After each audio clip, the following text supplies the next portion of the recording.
Welcome to Killer Women with your host, best-selling author Danielle Girard. And now, Danielle's next killer woman. Hello, and welcome to Killer Women Podcast, a proud member of the Authors on the Air Global Network with more than 4 million listeners. I am your host, suspense author Danielle Girard, and my guest today is Michele Campbell. Michele is a graduate of Harvard College and Stanford Law School and a former federal prosecutor in New York City who specialized in international narcotics and gang cases. She is the internationally best-selling author of fast-paced psychological thrillers, including top 10 Sunday Times bestseller, It's Always the Husband, She Was the Quiet One, and A Stranger on the Beach, both of which were optioned for film, and The Wife Who Knew Too Much, which Newsweek called the perfect escape. Her latest book, The Intern, is a pulse-pounding legal thriller about a young Harvard law student who falls under the spell of a charismatic judge. It's a book of the month early release selection for September. Welcome, Michele. Hi, Danielle. I'm thrilled to be here. I love your books, and I'm so excited to be on your podcast. Well, it's a mutual admiration society because I love your books and I loved The Intern. This is my favorite Michele Campbell book to date. So please tell our listeners a little bit about The Intern. So The Intern is the story of a young Harvard law student who's from a very humble background and is very bright and ambitious. And she gets the opportunity of a lifetime to intern for a really famous federal judge who she absolutely idolizes. But Madison, the intern, has a secret, which is that her younger brother, Danny, is in trouble with the law and his case has been assigned to the judge. Danny goes missing after accusing the judge of corruption.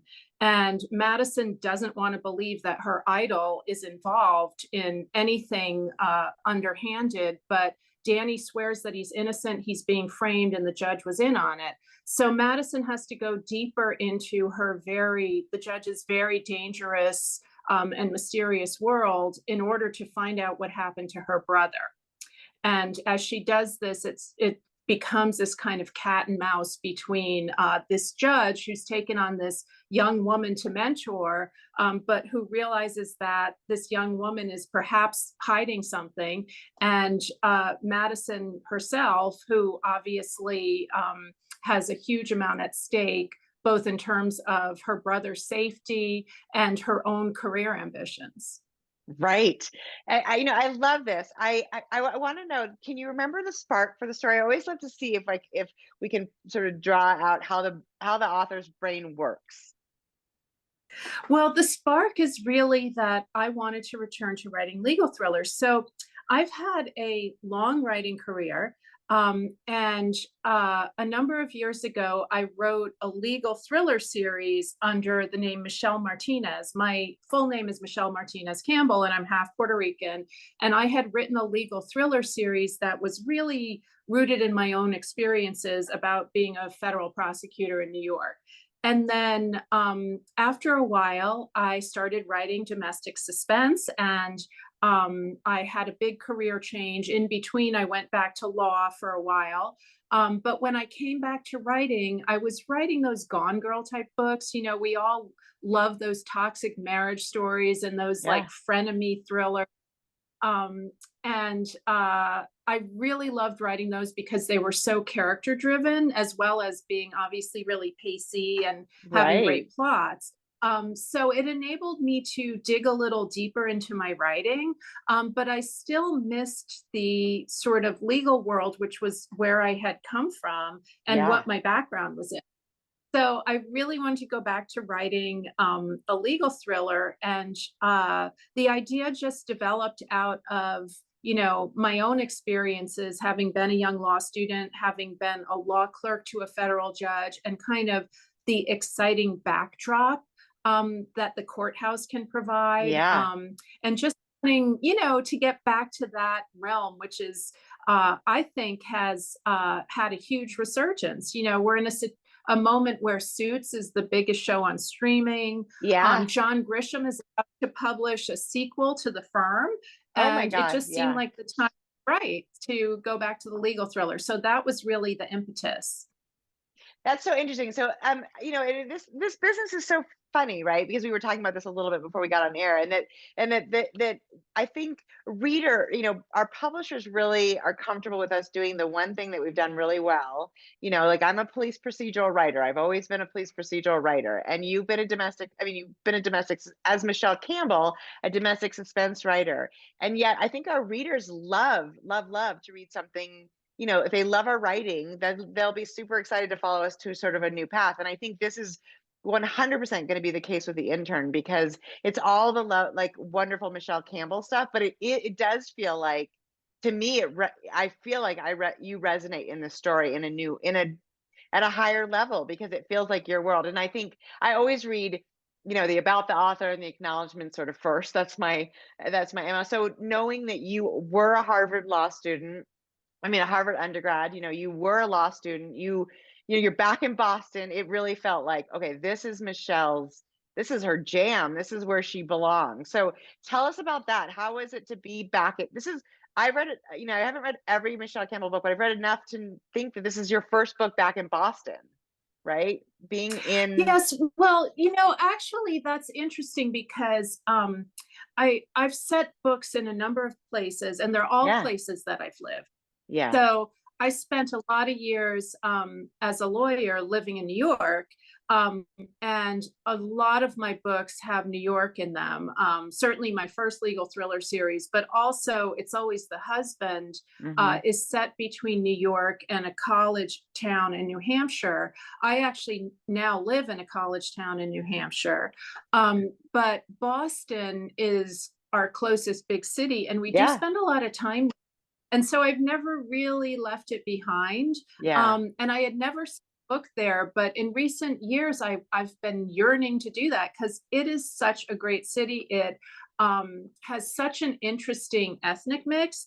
And so that is going on in this book. You've got Catherine Conroy, the judge, comes out of the Irish Catholic enclave in South Boston.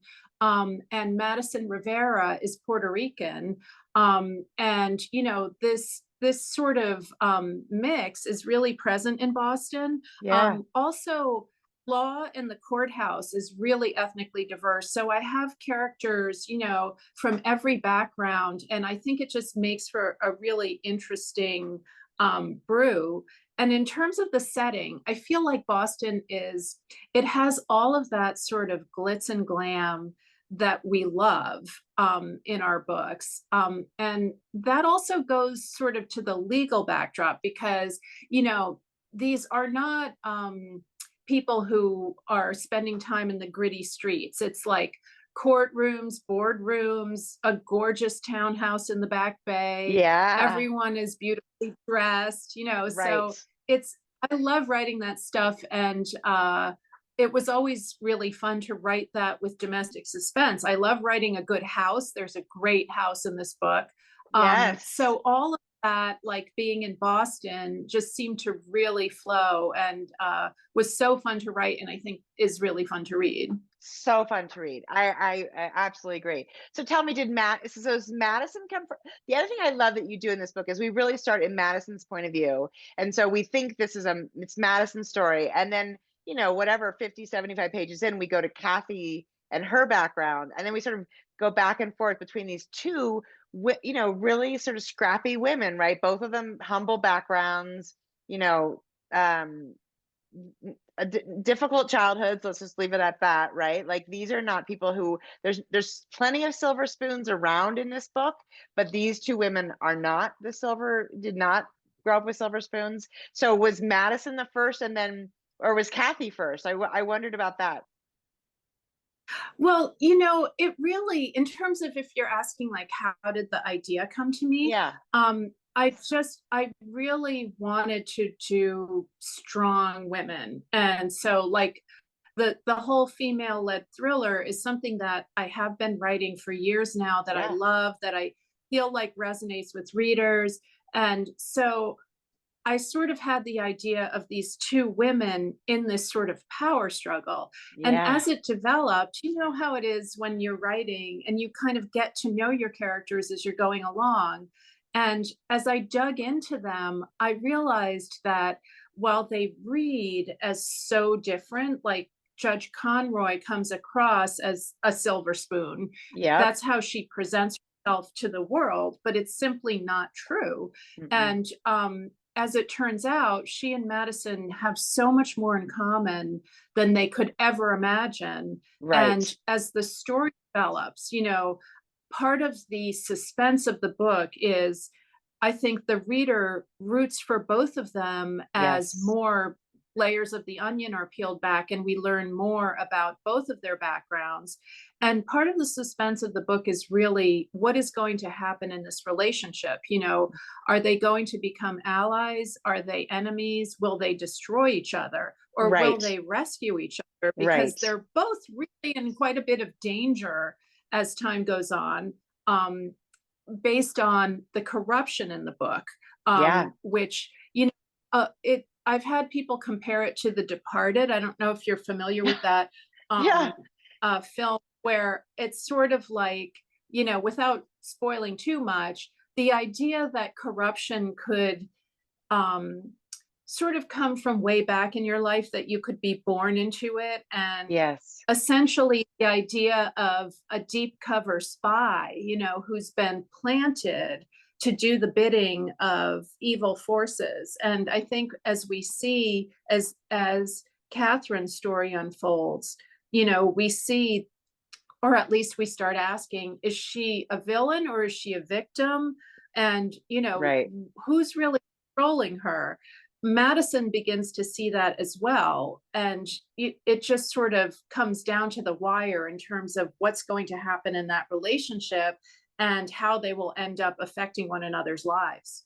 Yeah, and that is so powerful, and that is really the beauty of this book, because I think you don't, even to the very end, you don't really know how that's going to end up, and it is absolutely the tension and the conflict and the momentum of the story is those two women. And I, of course, here we are in Killer Women, and I love to explore, female characters as well as obviously female authors. And one of the things I think about this book that I love so much is that these two women have had to survive, right? I mean, so, Madison's mom is a single mom. There's, her dad is not around. So it is, and her mom is desperate to figure out what happened to her son. So, and I'm also the firstborn, and I know that when a parent depends on a child, it's oftentimes that, the first child, the daughter, who gets all this sort of like, so she's taking care of her mother by trying to figure out what happened to her brother, and her mother doesn't understand what the ramifications of those actions will mean for Madison,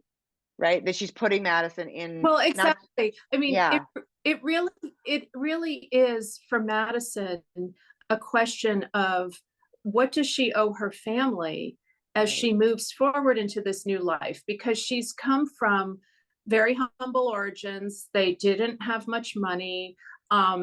And her father died, leaving yeah, her mother alone to raise two kids.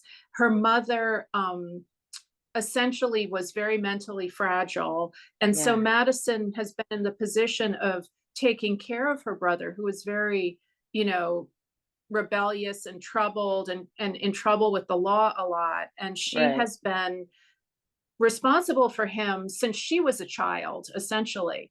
And so when this terrible thing happens, after he was basically seeming to get his life on track, and then he gets busted in a drug raid, and he claims he was just in the wrong place at the wrong time and was being set up to take the fall by some very powerful people who have connections with corrupt law enforcement and judges. And that's where Judge Conroy comes in. yeah, So he's in this terrible position. He makes these accusations, and then he goes missing from inside jail so that it looks like an inside job. And right, at that point, Madison's mother is like, it's unclear if she could ever survive the loss of right, her son under these extreme circumstances. So Madison is desperate to help her family. But in order to do that, she has to put everything she's been working for at risk: her entire education, her future right. legal career, her professional relationships. And so that is a terrible quandary for her. Yes. Absolutely.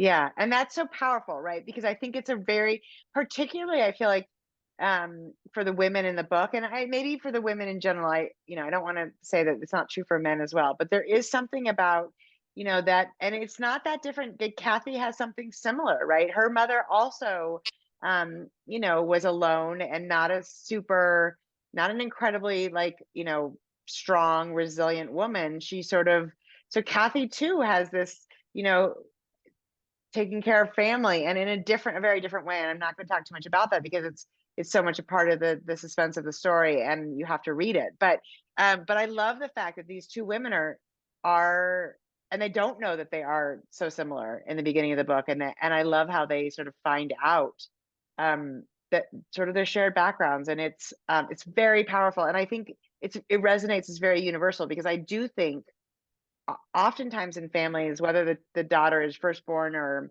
not, it becomes her responsibility to care for the family. That pressure is put on her, while the boy is supposed to go and just, find a career and do his things. The woman is supposed to take care of her family.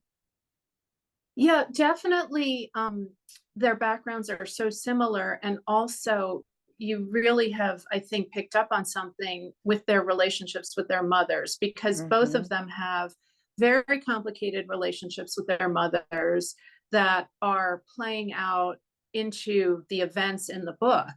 Right. Despite the fact that they're both adults. And in fact, Catherine the judge, is about 40.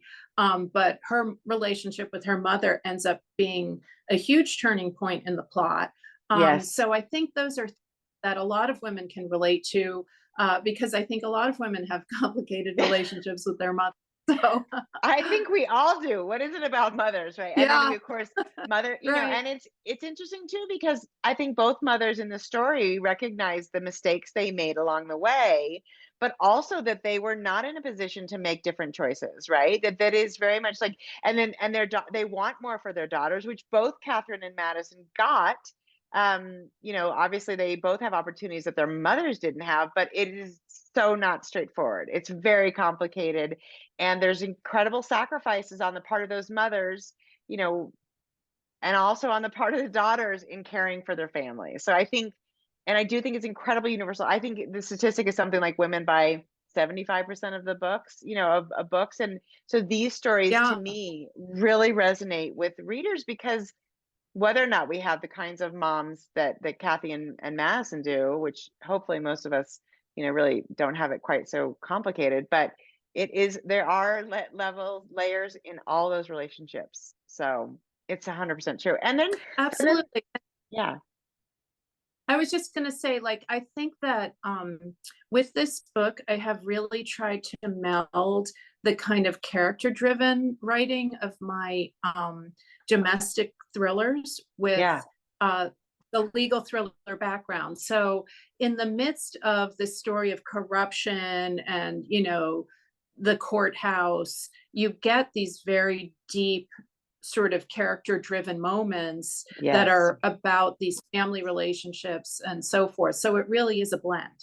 And it's a wonderful blend. Like, and I think that's interesting, because you were talking again before we came online, that there's been this sort of resurgence of the legal thriller, right? Like Suits is the number one streaming, like you said, and John Grisham, I guess I didn't know that, but he's got a sequel to The Firm coming out, and that's all really exciting. But one thing those, and even, those shows are very male driven, are those, The Firm is Yes. largely a male driven story. Suits is really about the two men. I love that show, and Hmm. those, and Hmm. it's a great show. But the fact that now we get these really in-depth looks at women, a look at women in the legal arena, and how that's Well, different. yeah, totally. And it's really timely because more than 50% of law students nationally are now female. And so Wow. women are driving the legal profession now. And I think it's really time that we have more legal thrillers with female protagonists, and bringing the sort of female led thriller and the legal thriller together was really exciting for me with this book. I feel like it's actually unusual that there's not a lot of it out there right now. Yeah, So, that it and that's surprises me too. Yeah, that is weird. Yeah, I mean, I just really wanted to go back to the legal thriller, and I think it's very timely because I think people are interested in reading that again. I remember the days like when, John Grisham and Scott Turow were the biggest authors in crime Right. fiction, and the legal thriller really predominated. But for years now, we've been on this domestic suspense kick. And, I think there's definitely room to bring back the legal thriller in a big way. So that's been really fun for me with this book. And this book is the other thing I love about this book is that there's very much a domestic element to it, right? These aren't just women in the courtroom, which, a lot of what we see on, like on Suits or in those firm was really focused on the career aspects of it. And the firm less so, there was a lot of obviously into his personal life, but I do feel like this gives us a chance to really, you marry them really well. They're a hugely relevant combination of the domestic, because these, and for women in particular, I think our lives are very much more sort of sewn into our home life as well as our careers, because there's oftentimes like family to take care of, whether they be children or siblings or parents, that women are more, in general more involved in than their male counterparts. um and I Absolutely. This Yeah. is not an office book, although there are definitely a lot of scenes set in the judge's chambers. Yes. It's much more about their personal relationship because as time goes on, in order to find out what happened to her brother, and also because the judge has her own kind of mysterious issues, Yes. Madison actually spends a lot of time at the judge's house. There's an incident early on where the judge, who's, supposedly this distant, cold figure, and her case manager has warned Madison, don't approach her, don't try to suck up to her. Yeah. Your job is just to do legal research and leave her alone.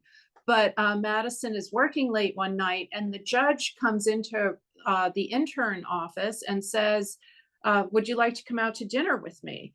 And Right. sort of is in her own way luring Madison, because the judge is in danger and she basically, needs some help. Right. And Madison has reasons that she wants to sort of go undercover, and she ends up sort of becoming kind of a house sitter to the judge and Right. spending a lot of time with her on a personal level. And that's kind of when we get to know the two women so well and go Yeah. deeper into their back. And I think we see that first crack in the judge that night. I feel like the first, like, because at that part in the book, we're in Madison's point of view, so we don't really know what's going on in Judge Conroy's head. But we get these little, which I love too, because it suggests there's more than meets the eye to the judge, which we learn later. Of course, there's much more than what meets the eye, Yeah. and I love that. And I think I think the way you've gone back and forth between the two points of view is also really, I love that. And it's not just like every other chapter, which I think we see in a lot of books, but these sort of big chunks of learning about these two women, and these, and then I love the fact that there's these violent, and not, it's not just men that are, on the bad side of this stuff. Of course, it's not the way it works in the world, but there are some really scary men in this book, that come after, both of these women, and they're being sort of divided. That's the men, of course, are trying to wedge them apart because they're easier to take down. Everybody's easier to take down when they're isolated, right? Like you get a you Yeah. know a, So that's true. There's a whole sort of organized crime, police corruption element to the book that is a little bit grittier, where we're not yes. just talking about, oh, these two women are going out for cocktails. No, there Mm-mm. is a dark side to this world, and it's constantly threatening to engulf both of these women. Yeah. And so that element is really woven in throughout.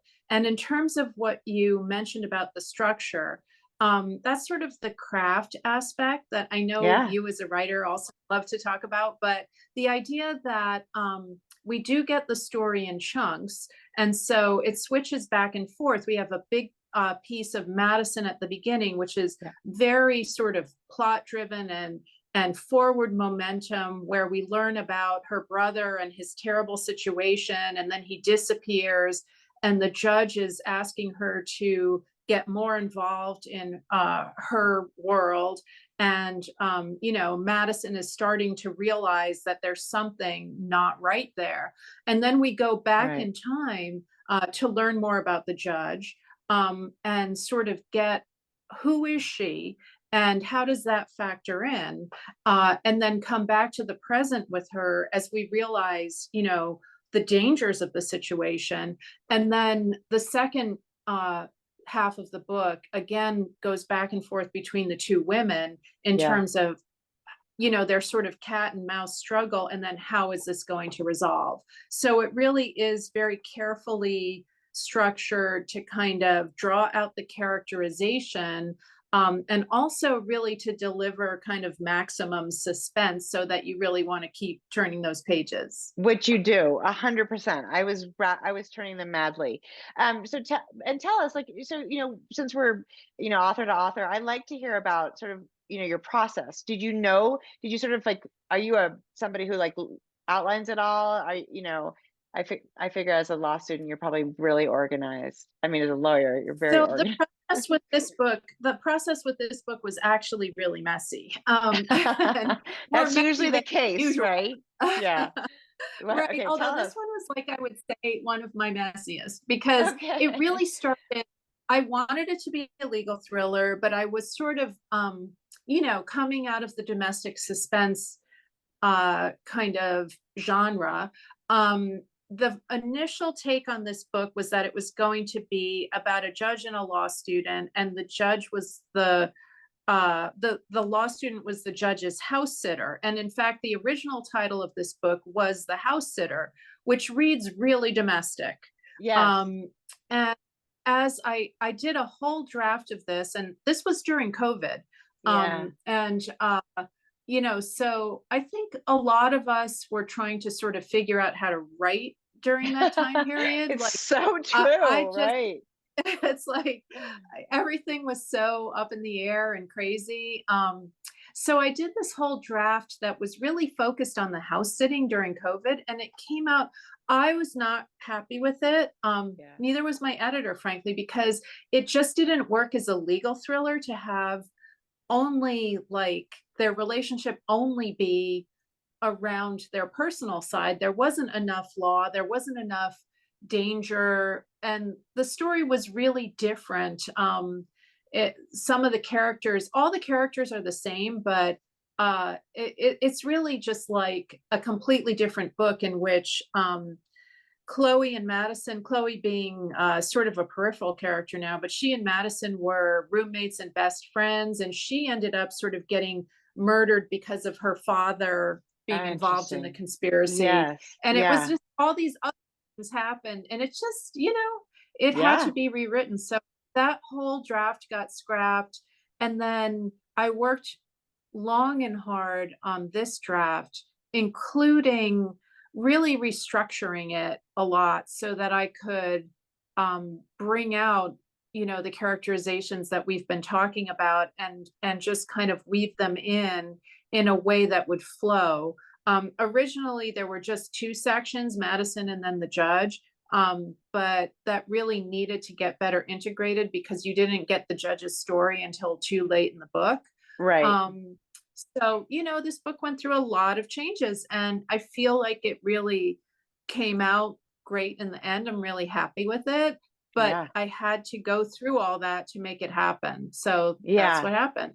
Well, and it's interesting because I think, obviously not a lot of, readers know exactly how, just how many iterations a book can go through. And I think, that we do have a lot of aspiring writers who listen to the podcast. And I think it's also really important for them to know that this is normal process. I just did the exact same thing. I mean, a full, book. And I was like, nope. And it wasn't even like, there's nothing salvageable other than sort of the very seed of the story. And that's I feel painful. that, Danielle. I totally feel that. It's so painful. and how, I mean, I guess the thing is, like, how do you go about it? Like, how did you, you know, mentally, and, did your editor give you or just say this isn't working? Like, so, Yeah, because that's important. my editor was the one, like, I was hoping I could really fix the house sitter draft, but ultimately when we looked at what that was going to take, I kind of felt like it wasn't enough of a legal thriller, and Yeah. she just felt like it wasn't gelling. So that's when we really came to, it needs a total overhaul. Like, it needs to essentially be trashed and rewritten from the beginning. And the Right. great thing is that my editor sticks with me through that until the Yeah. book is right. Because Right. I really don't want to put out something that I'm not 100% thrilled with, and she doesn't No. either. So Yeah. I think you really need to have that kind of great working relationship. And my editor, she's a great editor, and she knows what Yes. books need, and she really kind of makes me do my best work and helps me do my best work. So I'm really glad I went through that process, as painful as it was. Yes. And I think but the other thing about it is, and you do have an incredible editor. She's wonderful. And we can tell from the books that she edits that she's so good at what she does. But this Yeah, is also like, totally. I mean, and that's wonderful, but day to day, like, we also know it's you alone, right? I mean, Uh, she's not, you're not sending page by page. You are literally like, I mean, so what was that like? Have you done that before, where you had to sort of like really, really start over? I had one book that was really a total dump it and rewrite it. And I ended up being very happy with that in the end. And the fact that we'd done that before, I think, made it easier for us to say, like, okay, that's what we need to do with this one. Right. And yeah, but it's painful. And, like, I mean, Yeah. ultimately, you're like sick about it. You're just Right. like, oh my God. It Right. was I like a mean, year of work that I threw away, a exactly. year of I day-to-day Yeah. work. Yeah. And it sounds to me like you're not necessarily a plotter. It is an organic story that comes as you write it. You kind of have the Yeah, I idea. mean, What do I you had know? written out this. I can write an outline, but that doesn't necessarily tell you anything. I mean, I Right. feel like I do outline all my books. I find that somewhat useful, but not like, it doesn't say anything about what goes on any individual page, you know? Right. It's Right. like, That's okay, totally here's a bunch of plot points and some character notes. But then you start writing the book, and that has its own total energy, momentum, and logic. And sometimes yes. it just doesn't work. Yeah. So that's what happened here, unfortunately. Well, I mean, unfortunately for the process, but fortunately for the book, right? I mean, I think in the end, Yes, like, the one thing we have to sort of remember as authors is that it's all in service of the story. And, the extra year of work, well, true. God, if there was a way to avoid that, we would all avoid it. But if this is the book that, I mean, didn't read The House Sitter, but I've read The Intern, and I think it was worth it, right? I mean, it was worth it to get this story out of it. And sometimes, I mean, I talk to people who I agree. on purpose write a whole draft of something and then set it aside and start over, which I think is because that's when they realize what the book is really about, which I think is, you Yes. know, it makes sense, but I it's, do agree that that can be necessary. I mean, I've had books that didn't, I've had, luckily, my other books yes, didn't. So yes. I guess if you added my original legal thriller series, this is my ninth book, and Mhm. two of them I had to like get rid of my first draft completely and start from the beginning after writing a whole book. The rest of them didn't have that, and I hope that my future books won't. But Right. it's kind of a magical, weird process that we go through. Yep. So I kind of feel like I can't predict. I mean, I think chances are my next one will flow easily, but you know, You you can don't. never tell. Have you had that experience, Oh, Danielle? You said you did, yes. right? Yeah. In the book that is going out on submission now was 100%. And not just, and just like you, it was a full book. It was a completed manuscript. It was, and I'm an overwriter, so it was 105,000 words or something, and it is all in the trash. Uh-huh. Like it Uh-huh. is gone for good. But you know what? It is, and and nobody could have stopped me in the middle and been like, this isn't going to work out for you, because I think that I had to write the trash draft, or the recycled or whatever we want to say about that draft. I had to write that, right? So I think you probably had to write this Well, as plus, the house sitter. yeah, and I mean, I think we also always hold out hope, right? Like it's like Yeah. you're writing something and it's not going well, but you're like, oh, I can fix this. I can fix this. I need to get to the end and then I'll know exactly how to fix it. And usually that's true. I mean, every book has its ups and downs and its moments when you're kind of like, oh, this isn't working. Right. Uh, and most of them you get to the end and you're like, oh, that turned out pretty good, and now I see exactly what I need to do to make it great. Right. Well, occasionally, and luckily only occasionally, Right. there's just really, you just can't. So And it's important. I think I think the sign of a really good author is the one who can take a step back from a full manuscript and be like, ooh, this isn't working and it needs something major, and it's not, band-aids are not going to fix it. Because I think that's how we honor the process, the book, the reader, right? We're not, you don't just say, well, I think I can do exactly. this and this and make it okay. We're not in the business of making the okay book, right? You wanted a Right. great book. Well, I think like if you put out material, first of all, my editor doesn't want a just okay book. Right. But also I think you're kind of breaking your trust with your readers if you put out something that you aren't happy with. I just Right. couldn't do that. I'm sure you couldn't either. And I don't think it would be good for our ongoing, careers Right. to or publish something that was really a dud. So Yeah. yeah, Right. so that's Never, definitely part of the process is never a good making it idea. right before you start. Yeah, exactly. We're not in the business of putting out duds. That would be bad. So tell us, because now it sounds like there's like a shift in the Michele Campbell world about, this returning a little bit to the legal thrillers, or returning to them. And I hate this because here we are celebrating this incredible book, The Intern, and already I want to know what you're working on next. Can you talk at all about Oh, that? well, I'm really not ready to talk about what I'm working on Fair. next. I have a variety of ideas, some legal thriller ideas, and something that's really different. That's sort of part thriller, part historical, part speculative fiction that I've been thinking about for a while. And the question is, what am I going to write next out of these different Yes. ideas? And as soon as I know, I'll start talking about that on my social media, but I don't know yet. So, Yeah. but there's a lot percolating. So, Well, that's good. I mean, and it sounds like you're somebody who has multiple ideas at once. I feel like when I have one idea, it's all in. It's all I've got. So I love the uh idea that you've got multiples in your brain.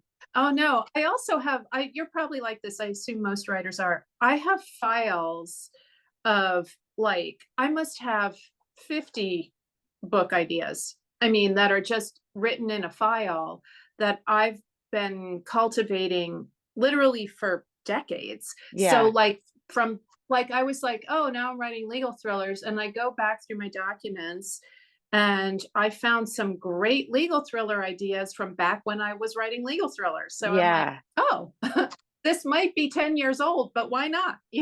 Right. So Because it's still good, relevant, and yeah, a good it's story. how you write the story. So I have a lot of thoughts about where I could go next. And it's really a question of picking one and going for it. So, Yeah. I love that. And I am not that way. I do not have I wish I had 50 ideas. I am pretty much, there's one or two ideas that are, in my mind, and there's usually one that's the clear winner. I don't, and I do know people. I mean, I know people who've been through exercises where their agents or their editors have them write like 50 ideas, and I think that sounds terrifying. I can't imagine coming up with more than one idea at a time. But so I love it. what's your next book, Danielle? I'm I'm writing. I'm working on the book that's going out. I'm doing a revision, but I'm going to write a book called Deceived, about a woman who finds out that her husband had a long-term affair. And as you may have heard, that's a little bit personal for me. So I'm going to write that book next. Yeah. But it's, I mean, I only need one, but I do hear about people who have multiple ideas. And I think that's amazing. I think about all writers work a little differently. And maybe it's good I only have one, because if I had 50, I'm not sure how I would choose. Well, Yeah. it sounds like that book is going to be amazing and from the heart. So I can't wait to read that one. Wow. Well, I'll make sure you get an advance copy. I'm sure it will be. Yes. Yes. Well, if nothing else, it'll be very cathartic and healing to write it. So I think that's, I think that's probably true for all of us. There's some part of the writing that really is about our own stories and our own struggles. I mean, not that you struggled the way either of these characters struggled, but that there is a piece of us in them. Absolutely. And that's really true of this book for me, because Madison, much more than Catherine, but both of them, but mainly Madison, does really have a lot in common with me. And I do feel like, as we were talking about some of those first child, younger brother, things, yeah, that definitely, a lot of that hits close to home. And as you said, we work through some of these issues in our own writing. Right. I think that, I mean, I know for myself, I think that one of the reasons I started writing was to sort of, give air to my worst fears. And so my first book was about, a woman with a small child, who basically was a serial killer. She was an FBI agent, a serial killer was sort of tracking her. And I think, I'm a worst case scenario thinker. So the idea that somebody could come after me and my child was the scariest thing that existed. And when that book came out, I had an 8-month-old. So it's it is really Wow. it's a process for giving a voice, because I think we all have, there's so many of us that have those same, and they're not exactly rational, right? Like, I live in Montana, probably no serial killers are tracking me, I hope. So it's probably not going to be my story, Exactly. but it's very cathartic to write about, and it's cathartic to read about it too. I find it really cathartic to read the books about, it's a really weird thing to suffer, to like put yourself through these harrowing stories, and somehow also it's like very comforting.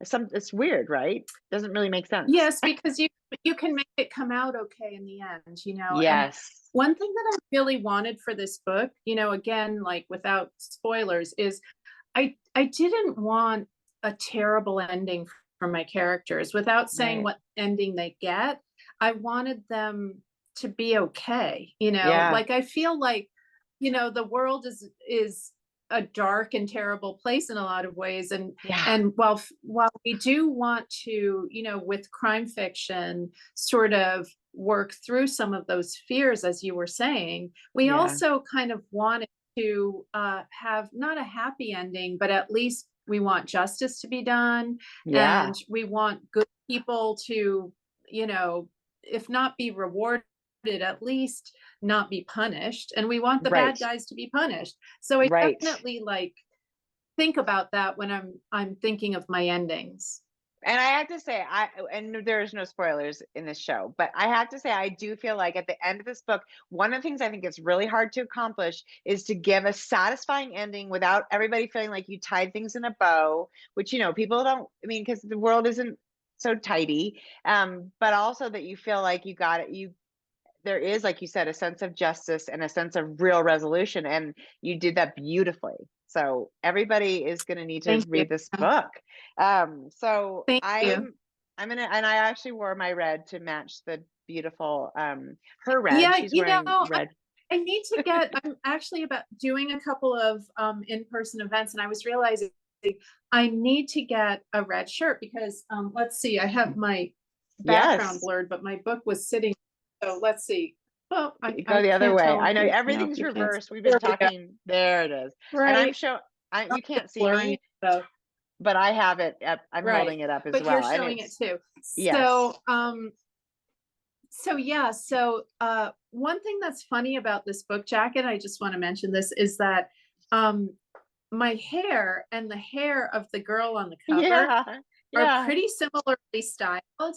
And when I was a lawyer, I had an outfit that was like a black pencil skirt and a red sweater that I used to wear pretty regularly. So when I That's first saw this cover, I was like, oh my God, that's me from my lawyer days. that's I well, thought it which was pretty is funny. it's so funny and it's so relevant. And you're right. She is, and I love the fact that you can kind of can't you can't see too many details about her. So she could be anyway, but she does have the dark bob. And yeah, Right. she's wearing your clothes. Well, I think Michelle, from one woman to another, you absolutely have to go buy yourself something very beautiful in the color of red. I know. I really need to do it soon too, because this book comes out on October 3rd. So my launch events are coming up. I need a red sweater and a black pencil skirt You do. ASAP. ASAP or something fabulously red. I love the color Right. red. It's such a fun power color, and it's and it will look beautiful on you. So I know you'll find something perfect, and I'll look on social media. Right now, when you're hearing this, it is October 5th, which means this book is out in the world, and you need to go get a copy. Michelle, I read so many books, but this was just such a pleasure. It was such a fun read, such a fast read, and such a rewarding read. I really felt like I know these women and I understand them. And actually, that's another thing is even the villains in the story, you understand, largely why they do what they do, which I think I appreciate because nobody wants to read all bad, all go, all the villains are Right. bad. Yes, exactly. You don't want some mustache twirling pirate or something who just seems like a stick figure. You want like a flesh and blood person whose motivations you understand, and that makes a worthier adversary. But let me just say that your kind words mean a lot to me, because I love your books and your Thank you. writing, and I know that you think a lot about craft and that you also love to read. So it's just been an absolute pleasure being here and discussing this with you, and taking your incredibly insightful questions and comments. So thank you so much. Oh my God, Michelle, my pleasure. And I really did. I love the intern. Everybody will be giving away a copy of this in the next couple of weeks, but so highly recommend.